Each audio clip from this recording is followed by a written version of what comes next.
Man, are they kissing? I did not sign up for this. Wait, now they're getting married? I really didn't sign up for this.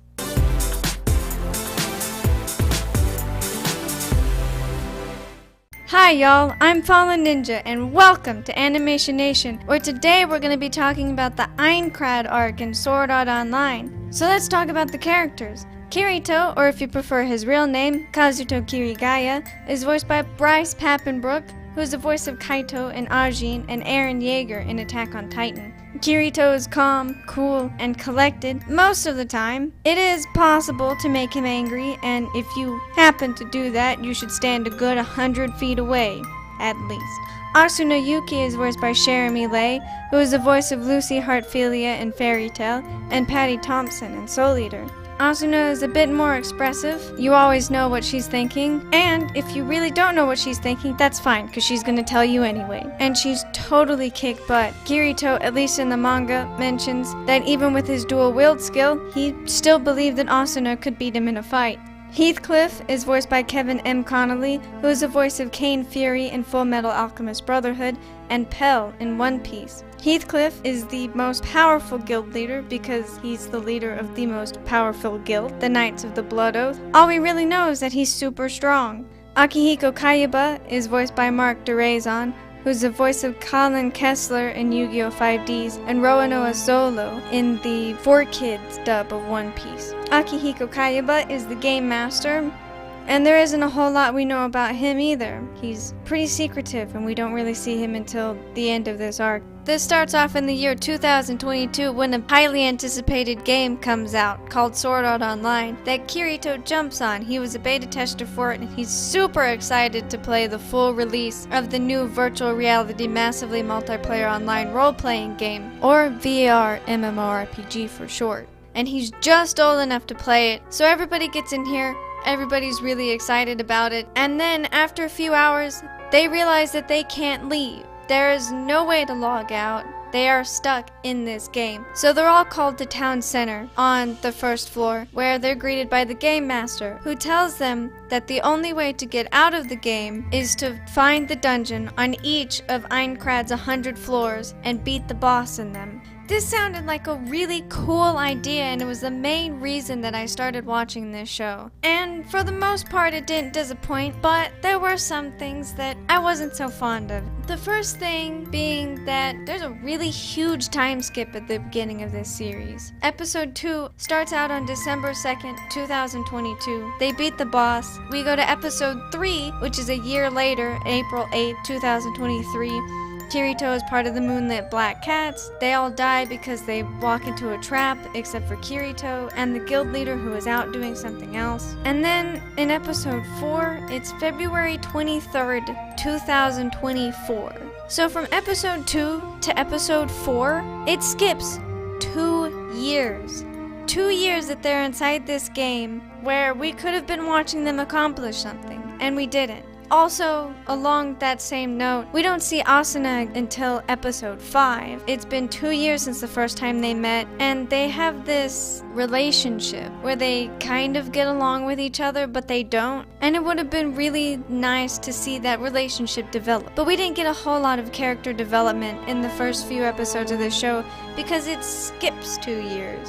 But I do know that the author actually wrote episodes 9 through 14 first, and then he later went back and filled in some of the things that happened before then, so we get episodes 1 through 8 from those things. But they could have done them as flashbacks instead, and that probably would have been better, because by episode 11, Kirito and Asuna are married in the game. So it kind of seems to come out of left field because we didn't get a lot of development up to that point. Speaking of that brings me to the second thing that I didn't like about this show, which was that instead of it being about 10,000 people who are trapped in a video game and trying to get out, It turned into more of a love story. And I'm not a huge fan of the romance genre, and this seemed to be more of a romance show than an action-adventure that I thought I was going to get whenever I started this series. But another thing that I wasn't quite so fond of is that Sword Art Online is done by episode 14. And I really expected it to go on longer, because for a show that's titled Sword Art Online, it doesn't do a whole lot of Sword Art Onlining. And I really wish that they would have kept going up to episode 25 and let us see more of the game.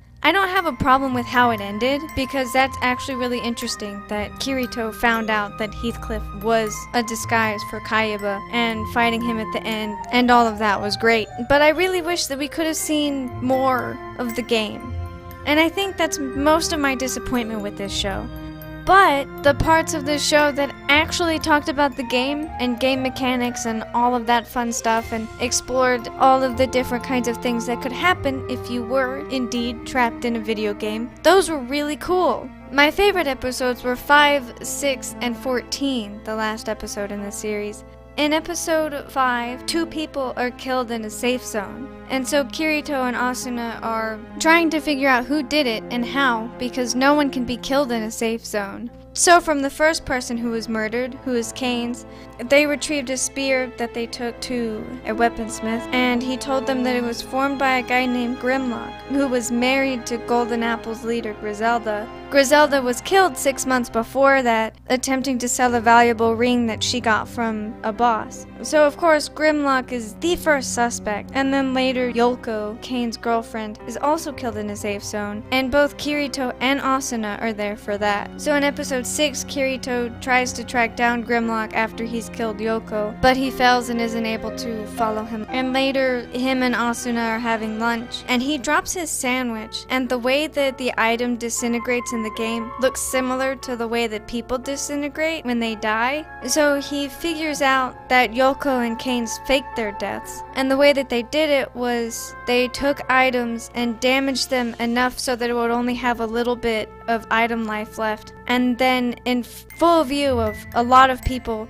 they would damage it the rest of the way and it would disintegrate. And as it was disintegrating, they would teleport themselves out of the situation, thus appearing like they had expired. And they were doing all of this because they wanted to know who killed Griselda, and they were trying to scare their other former guild members. So they figure out that the only other guild member besides Grimlock is innocent. And then they confront Grimlock, and Grimlock confesses that he wanted the ring for himself, and he was afraid that she would leave him. And so to keep that from happening, he killed her. And then in the last episode, Kirito realizes that Heathcliff is Akihiko Kayaba. And right there on the spot, Kayaba tells him that if Kirito can defeat him in a duel, he will end the game and let everybody go. Because he was going to be the boss of Floor 100 anyway, so why not get it over with sooner? To make a long story short, Kirito almost dies. Actually, his HP does completely go down to 0, but he defies the game. Refusing to die, he kills Kayaba at the last second. As the game world deteriorates around them, Kayaba tells Kirito and Asuna what he wanted to do. He wanted to create a world of everyone's imaginations. And then Kirito and Asuna tell each other their real names so that they can find each other when all of this is said and done. And then Kirito wakes up in the hospital and leaves to find Asuna, which is probably not a good idea because he's essentially been in a coma for 2 years, and he probably shouldn't be leaving the hospital for a while.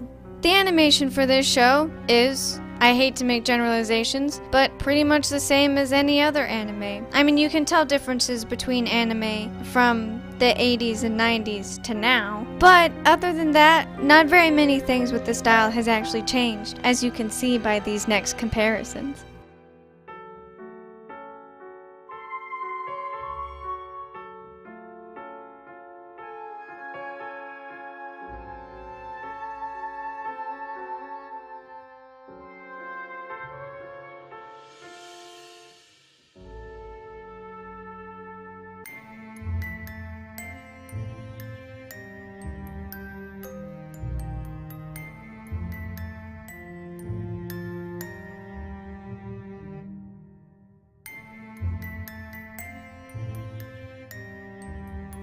There were a few things that this arc could have improved on, but overall, I enjoyed it. So, tell me what you think about Sword Art Online's Aincrad arc down in the comments below, and if you have any suggestions for future videos, go ahead and leave them there too, and I will catch y'all later.